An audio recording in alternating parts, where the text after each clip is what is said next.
What's up, everybody? This is Showtime from Showtime Shred It. People ask me all the time, when should you start your kids into physical fitness? When is it okay for your kids to lift weights? This type of thing. My advice is as soon as they're ready, meaning as soon as they're wanting to. So kind of introduce it and make it fun, and just make it fun stuff. Not anything serious or competitive in the beginning. Stuff like walking around, running around, playing little sports like t-ball, basketball. We get our kids in stuff like swimming lessons. We got them in Parks and Rec for like basketball, t-ball, baseball, things like that. Flag football. We didn't even get Cliff into tackle football until middle school. So you don't want to do things that are going to be detrimental to your kids. Don't do year-round sports with them unless it's something like karate, where you let them have breaks if they feel burned out. So if they'll go with the flow and they want to do karate year-round, great. But if they want to back off, take a month off, take 6 months off, a year off, try something different, let them do it. I'm not into that stuff that people are doing with their kids and pressuring them and pushing them to do things they don't want to do when it comes to sports, because they're going to usually hate that sport, and they're also probably going to hate you for it. They'll still love you in other ways probably, but they're probably going to look back at anything that has to do with sports with a negative neuroassociation, at least to that sport you pushed them too hard in. They might find a passion on their own for a different sport or a different hobby or a different business venture, something like that. But you don't want to push them away. Push them in a positive way, and that's it. If they start getting burned out in the middle of the season, I'm still all for making them finish that season. So if they're halfway through a basketball season, a football season, whatever, and it's a short amount of time. Most sports seasons for kids go anywhere from a month to 3 or 4 months, and that's about it.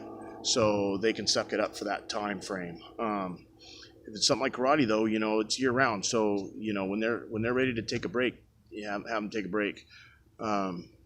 Wrestling, I've seen parents go way overboard. Those wrestling mom and dads sometimes are out of pocket. Let the coaches do their job. Keep it fun. As soon as the kids don't like it, make them finish out the season, because you never want to teach your kids to be quitters. But don't make them come out year after year after year if they don't want to do it, especially if they're just in grade school. That's ridiculous. Soccer, same thing, man. Soccer moms sometimes out of control. I don't see quite as many out of control soccer dads. I'm sure they're out there. I've seen it more so firsthand with the moms. They get out of pocket. And same thing with the wrestling. I've seen the moms get out of pocket, but it's usually the dads that get a little more out of pocket than the moms. Usually because it's people that are living vicariously through their kids, because either they didn't live up to their expectations, or they quit, or they didn't do it, or they did it and they want their kids to follow in their footsteps, and that's great. But again, it's my advice: your kids, your business. Unless I'm coaching them, I'm gonna tell you, step back, don't get out of pocket with me. Let me do my job and coach your kids. But don't. In my opinion, it's as soon as you harp on them. I know from a standpoint of being an athlete, my peak times, my shining moments were always when I had that coach that pushed me really hard, but in a positive way. Ones that benched me every time I fucked up, coaches that fucking yelled at me and screamed at me and shit in a negative way. It made me freeze up, because I'm a pleaser, so I'm always wanting to be good enough. I always want to be successful. I always want to be the best and everything.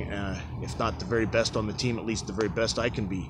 And so I always have higher expectations than coaches have of me anyways. And so when they say you're a fuck up or you're a loser or whatever, and don't get me wrong, I've had very, very few experiences like that. I've had phenomenal coaches throughout the years. I've been blessed that way, but I've been around enough, both of this as a coach, a spectator, a parent, an athlete, a trainer. I've seen all the different levels of that, and the very best way you can be is, push the shit out of people, and do it though in a positive way, so that you don't get the kids frozen up. Let them perform. Let them make mistakes, and then fix those mistakes. The only time you should really get on a kid's ass is if they don't give a fuck, and sometimes that is when you get on their ass, and then sometimes those kids do perform. There are some kids or athletes, adults, whatever, if you don't insult them and scream and yell at them and stuff like that, bench them, things like that, or threaten to demote them, get rid of them, they won't perform. And those are on a case-by-case basis, but for the majority of people, they're going to want to be, they want that positive recognition, and you praise in public, you critic in private. It's a team sport. Sometimes you got to get on their ass right away, but you can do it constructively without making the guy look like a jackass. Unless he just doesn't fucking listen and he does the same mistake over and over, and he's just gonna give a fuck, and then sometimes that's being disrespectful. And that now you're articulated and justified. If you get on a kid's ass for that, or if he's a smart ass or an attitude problem, yeah, you handle it, and you might even do it publicly just to make a point, make them do some big threes and big fours and shit like that. Making them sprint forward 100 yards, backwards 100 yards, bear crawl, backward bear crawl. That's 400 yards of torture. They don't like that shit. That shapens up their attitude pretty good. Making them run hills, valleys, stairs, shit like that. Or just run laps, fuck out of here, and sharpen up, straighten up, and have some respect.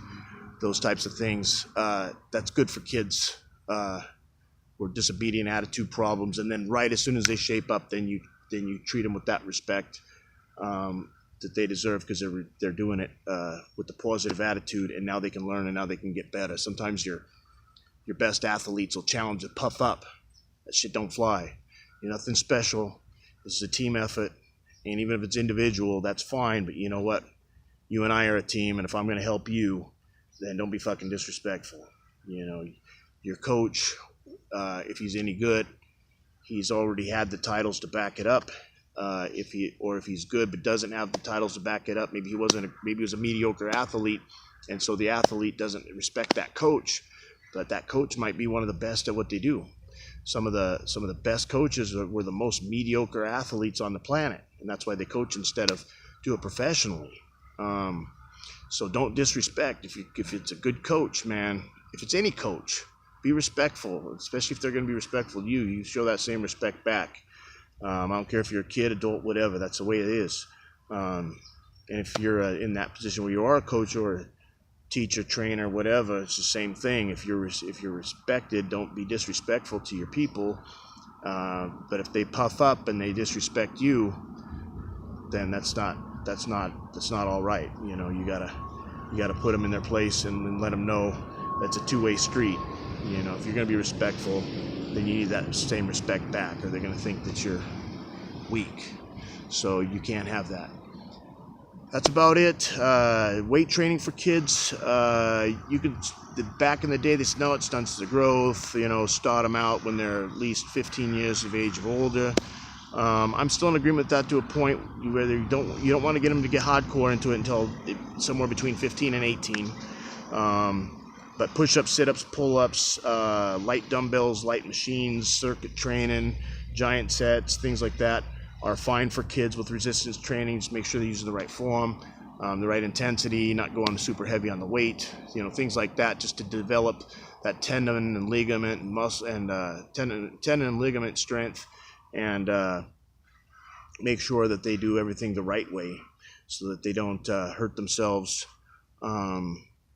get burned out. But that's a myth about weight training stunting the children's growth. Unless you're going to do something stupid like, I don't know why this has happened. I've never had an issue with it. But there's been parents out there that have come to doctors, trainers, coaches, trying to get their kids on steroids. And that's the stupidest freaking thing, putting little 10 and 12 and 13-year-old kids on steroids when they're not fully grown and developed, because that can shut off their growth plates as far as height, and you don't want that. Plus just the health ramifications of a kid that's already growing and developing. Too much energy drinks for kids, or energy drinks period for kids, can be very detrimental to their health, because it's a stimulant that's already hot in the hot. Kids don't often take advantage of hydration anyways. They do too much juice and soda pop and shit like that, and they don't drink enough water. So push the water on your kids, lots of water. Have them have them stay away from those energy drinks. And the energy drinks are hard on the heart, and they also can cause kidney stones in kids if they're not pumping that water. So if their kids, your kids are going to sometimes do what they're going to do, and so they're going to do things behind their back sometimes. So they get a hold of energy drinks you don't know about, or caffeinated soda is just as bad as most of those energy drinks. So some of them aren't quite as strong in the caffeine, some of them are. Depends on the energy drink. So if they're getting a hold of caffeinated soda pop, like lots of Coke, lots of Mountain Dew, lots of energy drinks, make sure they're pumping that water. Teach them to drink at least a half a gallon to a gallon minimum a day. You adults should be at least 1 gallon to 2 gallons a day. And most kids that are old enough, high school and above, they should be able to pack away 1 gallon or more as well. So make sure your kids are drinking enough water. Don't have them force the water. That can be, you don't want your lungs filling up. But, just sip on it throughout the day. Carry a gallon around with you and drink that. We sell a perfect water on ShowtimeShredded.com that's filtered 16 different times and then remineralized. You're more than welcome to grab that off of my site, ShowtimeShredded.com. But you're only going to be able to drink so many of those a day. So again, carrying around 1 gallon of water is an excellent route to go. So I hope that helps. This was a lot more than a short little 3 to 5 minute video like I had planned. I just wanted to make sure I get everything in with you guys. And that's about it. Got any questions for me, just throw the questions there in the comments. And that's about it. Take care. God bless.